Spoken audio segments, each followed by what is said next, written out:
और जगत गुरु शंकराचार्य ने उस समय पर भगवान शंकर की भक्ति को घर घर तक पहुंचाया था। ऐसा कोई नगर नहीं, ऐसा कोई गांव नहीं, ऐसा कोई शहर नहीं, ऐसा कोई महल नहीं जिसमें शंकर का शिवलिंग नहीं था और शंकर की भक्ति नहीं थी। सब शिव की भक्ति करते थे।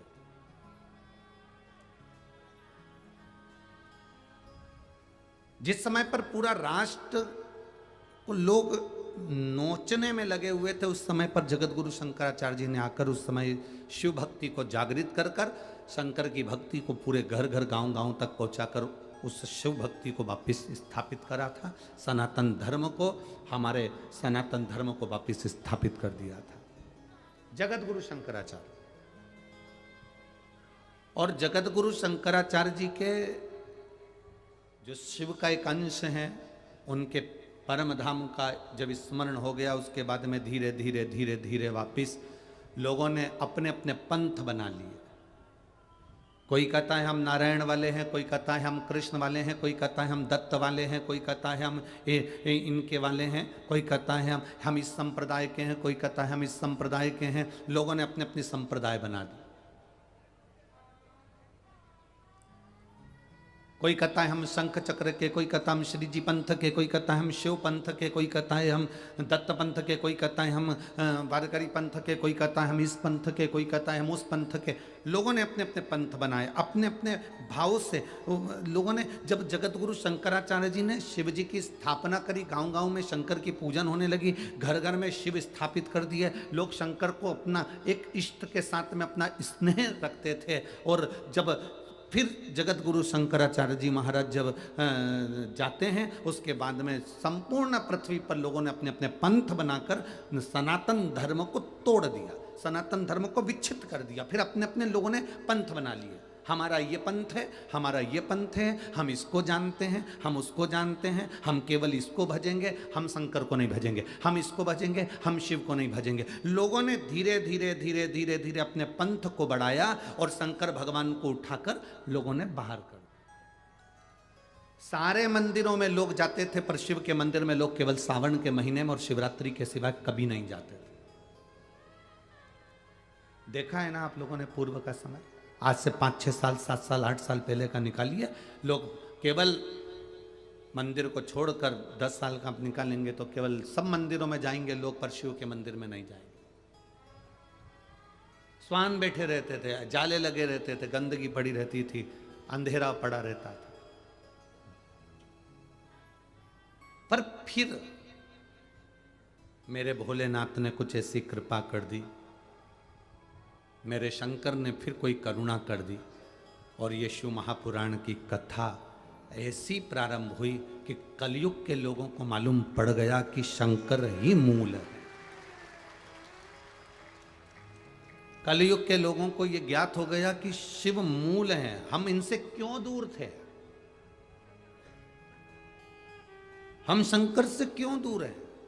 जब दशरथ जी महाराज शिव को याद करते हैं, राजा जनक जी शिव को याद करते हैं, दत्तात्रेय भगवान शिव को याद करते हैं, स्वामी समर्थ शिव को याद करते हैं, हरि विट्ठल शिव को याद करते हैं। हरि विट्ठल के मस्तक पर शिवलिंग है। ऐसा कोई धाम नहीं जिस धाम में शिव नहीं। बद्रीनाथ जाओ तो केदारनाथ पास में है, तिरुपति जाओ तो कपिलेश्वर महादेव पास में है, नाथद्वारा जाओ तो एक लिंग जी पास में है। ऐसा कोई धाम नहीं जहाँ पर शिव नहीं है। शंकर सब दूर है, पर हम धीरे धीरे धीरे धीरे इन सभी विचारों में पढ़ते पढ़ते हमने शंकर को दूर हटा दिया था। और बीच में ऐसा भी समय आ गया था कि ऐसे ऐसे महाराज आ गए थे कि उन्होंने कह दिया था घर में शंकर का शिवलिंग नहीं रहना चाहिए। लोगों ने उस शिवलिंग को भी उठा के पीपल के पेड़ के नीचे रख दिया था, नदियों में विसर्जन कर दिया था या मंदिरों में रख दिया था। पर जो समझदार है, जो जानता है कि शंकर शंकर है, मृत्यु की घड़ी में कोई पास में नहीं होगा, वो शमशान में रहने वाला मेरा कालाधिपति तुम्हारे नजदीक में रहे।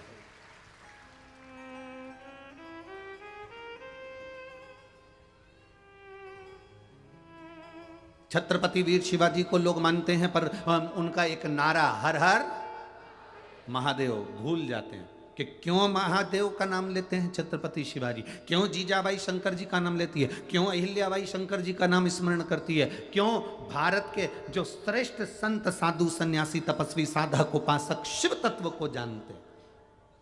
हमने शिव को दूर कर दिया। हमने बहुत सारे विचारों को अपने भीतर उतार लिया। शंकर एकदम, लोग कहते हैं ये क्रोध का देवता, इसको रुद्र कहते हैं। तुम्हारे पति को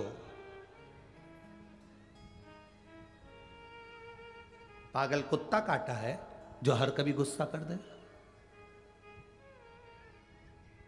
तुम्हारी पत्नी को पागल कुत्ता काटा है जो हर कभी गुस्सा कर देगी।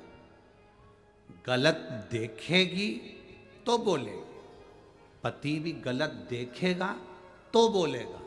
मेरा महादेव भी क्रोध जब करता है जब इस भूमंडल पर गलत देखता है तो फिर क्रोध करता है।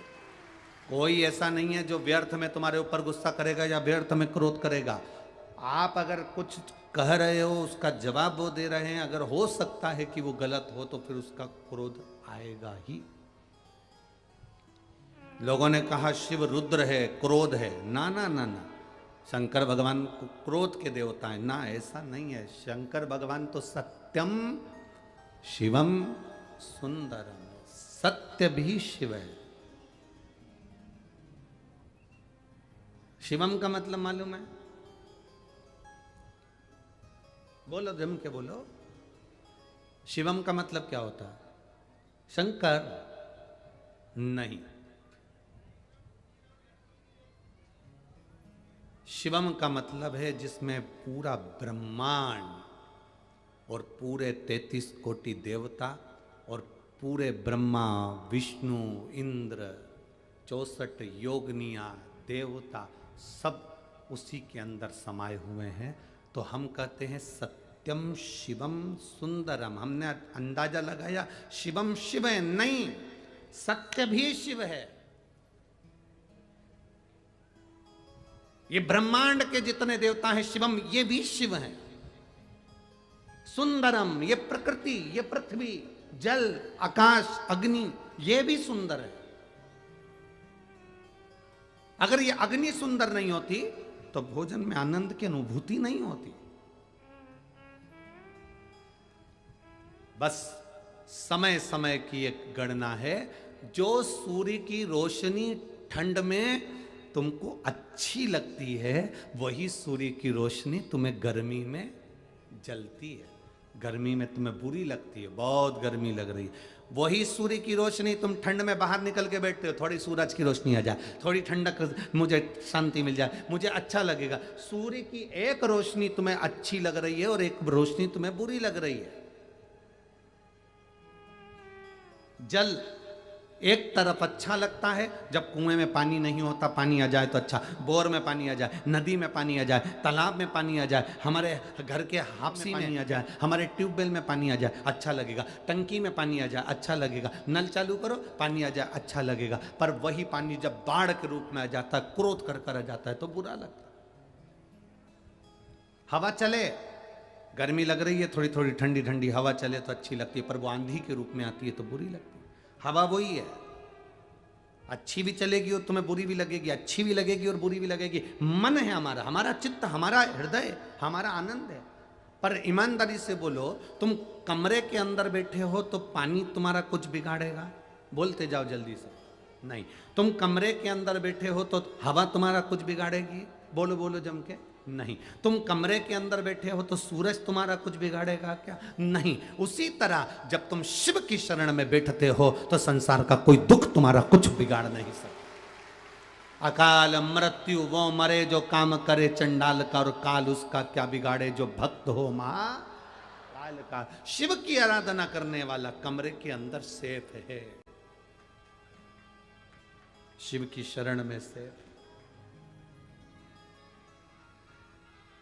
हम उससे दूर हो गए थे, बहुत दूर।